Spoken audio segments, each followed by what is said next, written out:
आज की जो सरकार चल रही है उसमें भाजपा का एजेंडा है कहाँ? सरकारी एजेंडे में भाजपा का एजेंडा है ही नहीं। तो अगर उपेंद्र कुशवाहा जी बोलते हैं कि एनडीए का मतलब नीतीश कुमार, तो क्या गलत बोल रहे हैं भाई? उन्हीं के ही पार्टी के एजेंडे पे आज भारतीय जनता पार्टी काम कर रही है, उन्हीं के साथ तो चल रहे हैं ये लोग, तो क्या गलत है?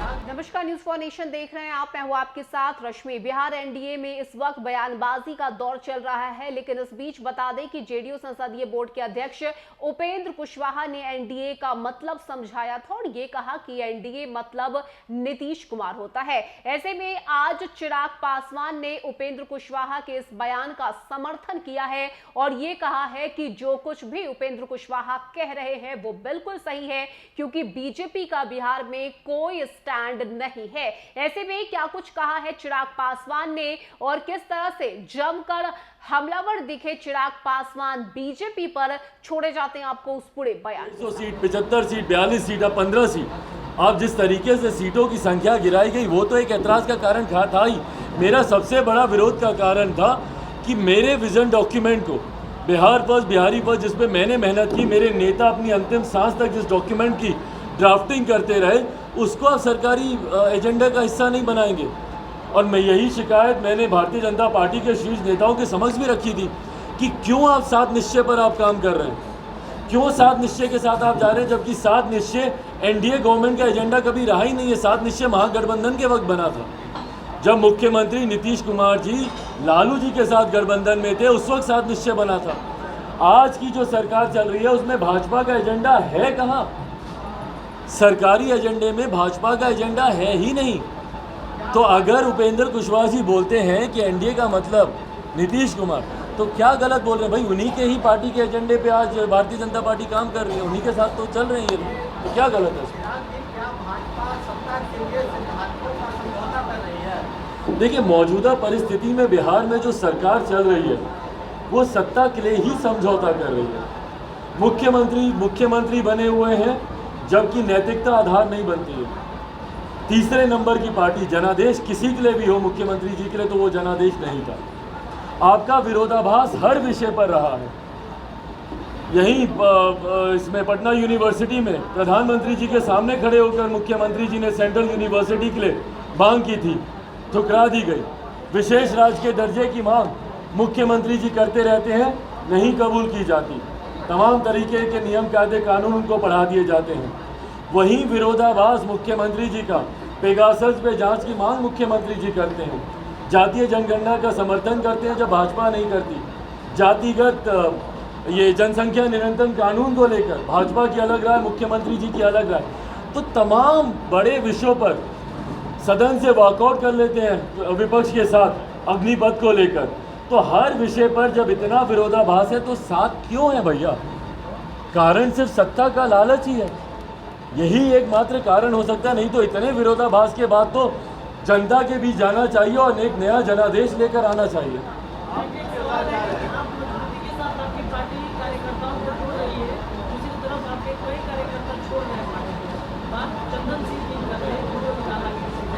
देखिए, ये प्रदेश स्तर पर लिया गया एक फैसला है, इसमें पार्टी के राष्ट्रीय अध्यक्ष की इसमें कोई भूमिका नहीं है।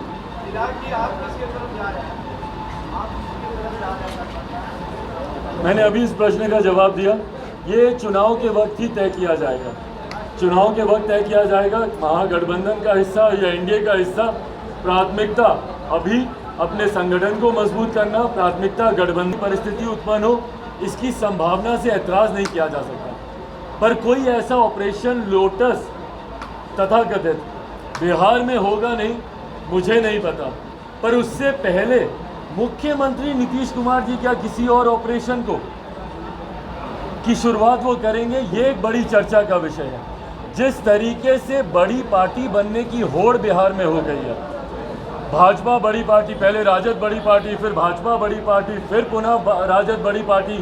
तो ये बड़ी पार्टी बनने की होड़ क्यों चल रही है भैया?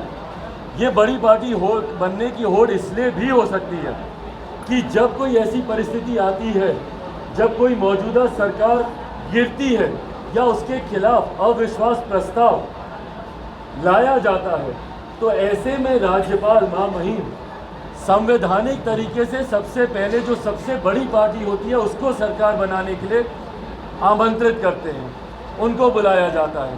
तो ये बड़ी पार्टी बनने की होड़ भाजपा बनना चाहती है कि कोई ऐसी परिस्थिति बने तो भैया हमें बुलाएं सरकार बनाने के लिए। अब राजद ने उसमें पहल ले ली है, तो क्या जब राजद ऐसी कोई पहल करेगी भैया सरकार बनाने के लिए हमें बुलाएं, तो उस वक्त मुख्यमंत्री जी क्या किसी दूसरे ऑपरेशन को अंजाम देंगे? ये तमाम परिस्थितियों की संभावनाओं से इनकार नहीं किया जा सकता आने वाले समय में। और मैं मानता हूँ राष्ट्रपति उपराष्ट्रपति के चुनाव के बाद संभवतः ऐसी परिस्थितियां बिहार में उत्पन्न होंगी। उपेंद्र कुशवाहा ने कल कहा है कि एनडीए का मतलब नीतीश कुमार, यानी कि जो पहले बयानबाजी हुई भाजपा और जेडीयू के बीच कई बयानबाजी, उसके बाद जिस तरह से उन्होंने साफ कहा है कि बिहार में एनडीए का मतलब नीतीश कुमार और दूसरा कुछ नहीं, इसको कैसे लेते हैं? हाँ, तो ये तो रहा ही है भैया, एनडीए का मतलब नीतीश कुमार बिहार में, ये तो चलता ही आ रहा है। ये तो भाजपा को इस पे जवाब देना है ना कि भाई इतना नतमस्तक क्यों भाजपा अपनी नीतियों पर बिहार में नहीं उतर पाती है। सीए एनआरसी सबसे ज़्यादा महत्वाकांक्षी इनकी योजना, उसके खिलाफ बिहार में प्रस्ताव पारित कर लिया जाता है। मुख्यमंत्री के सामने भाजपा के नेता नतमस्तक रहते हैं। जब आप अपने सिद्धांतों पर नहीं खड़े रह सकते तो जो उपेंद्र जी ने कहा क्या गलत कहा? आपको जातीय जनगणना पर देश भर में आप अपनी अलग राय रखेंगे, यहाँ पर आप साथ में इनके सहमत हो जाएंगे। विभिन्न और विषयों पर देश भर में भारतीय जनता पार्टी की अलग राय होती है, पर बिहार में आकर भारतीय जनता पार्टी के नेता इनके सामने नतमस्तक हो जाते हैं। भाई सबसे बड़ी बात जिस पर मेरा एतराज़ 2020 विधानसभा के चुनाव में हुआ था, कहा जाता है कि भैया सीटों को लेकर मुझे इशू था। एक तरफ डेफिनेटली यस, भाई मेरी पार्टी के इतने नेताओं ने मेहनत की, सीटों की संख्या मेरे लिए मायने रखती थी। 15